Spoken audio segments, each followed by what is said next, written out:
नमस्कार मंडळी. मनुष्य जीवनात दान ही अत्यंत महत्त्वाची गोष्ट मानली जाते आणि प्रत्येकाने आपल्याजवळ जे शक्य आहे त्यापैकी काही ना काहीतरी दान करावे असं आपलं शास्त्र सांगतं. चला तर मंडळी, आज आपण बघूया दानाचे महत्त्व आणि दान केल्याने काय होते आणि ते आपण का केले पाहिजे याची माहिती घेऊया. मंडळी, दान आपल्याला मोह माया मत्सर यापासून दूर राहण्यास शिकवते.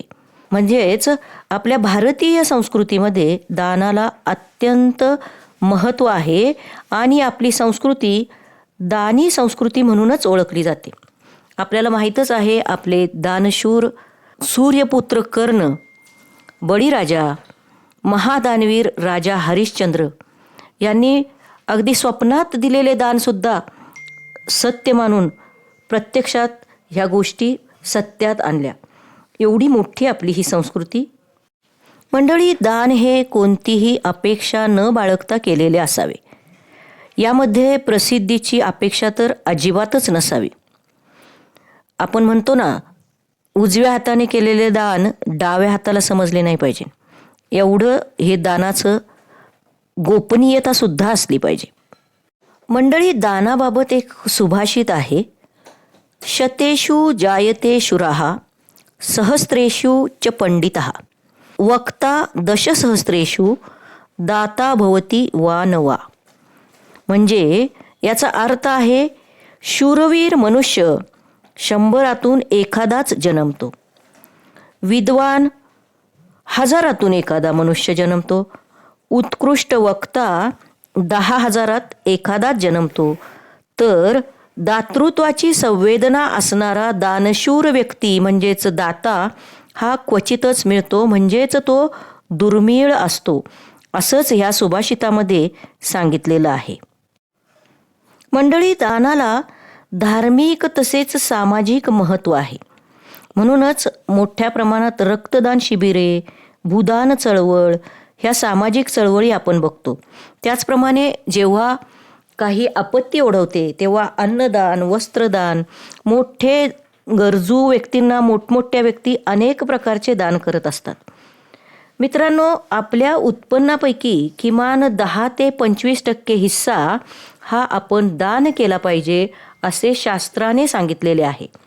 परंतु भौतिक सुखाच्या मागे लागून व्यक्ती अतिशय स्वार्थी झालेले आहेत. त्यामुळे दान देताना बऱ्याच जणांचा हात आखडता असतो. परंतु मंडळी, आपल्या थोड्याशा दान प्रवृत्तीमुळे बऱ्याच मोठ्या समस्या सुटू शकतात. आता हे दान मात्र प्रत्येक वेळी पैशांच्या स्वरूपातच द्यावे असे मुळीच नाही, तर ते विविध स्वरूपात, म्हणजेच आपल्याला जसे शक्य आहे तसे, त्याचप्रमाणे गरजवंतांच्या आवश्यकतेनुसार आणि आपल्या क्षमतेनुसार आपण दान करू शकतो. मग ते रक्तदान असेल, नेत्रदान असेल, अगदी देहदानसुद्धा असू शकते. वस्त्रदान आणि ज्ञानदान हे तर आपण करतच असतो. एखाद्याला गरजेच्या वेळी दिलेली सेवा ही सुद्धा सेवादानमध्ये येऊ शकते.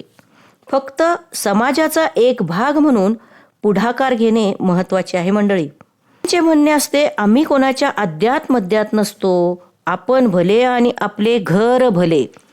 तर मंडळी, हा जरा स्वार्थी विचार झाला. मंडळी, सूर्यदेवाला सुद्धा जल अर्पण करून आपला दिवस सुरू होतो, असली ही भारतीय संस्कृती. हे दान कसे करावे तर शास्त्रात सांगितले आहे की दान पूर्वाभिमुख होऊन करावे. दान हे गोरगरीब, गरजू, अनाथ, शारीरिक व्यंग असणारी व्यक्ती आणि रोगी यांना अवश्य करावे. असे दान केल्याने महान पुण्य लाभते. बऱ्याच दानशूर व्यक्ती आपण पाहिल्याच आहेत, पण खंबीरपणे दान करणाऱ्या दानशूर व्यक्ती ह्या सुद्धा आपल्या वाचनात किंवा ऐकण्यात आलेल्या आहेत.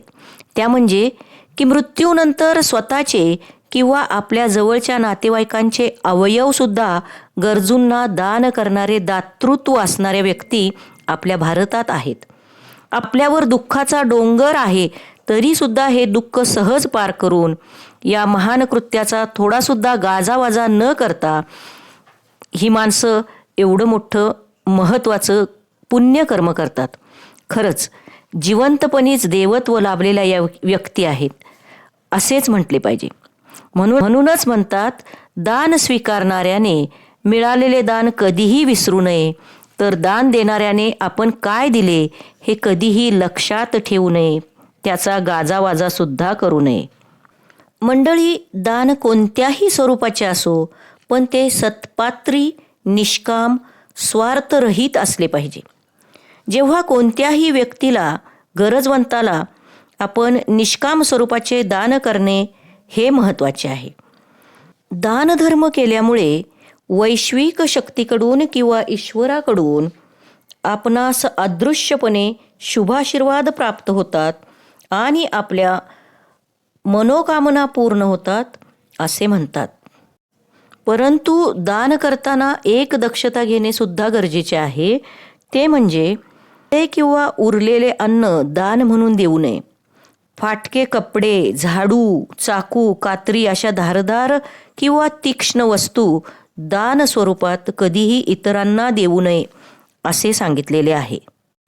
मंडळी, दानाबद्दल पुराणात असे सांगितलेले आहे की दान हे दातृत्व शक्ती किंवा आर्थिक स्थितीवर अवलंबून नसते, तर आर्थिक मोहावर व आसक्तीवर अवलंबून असते.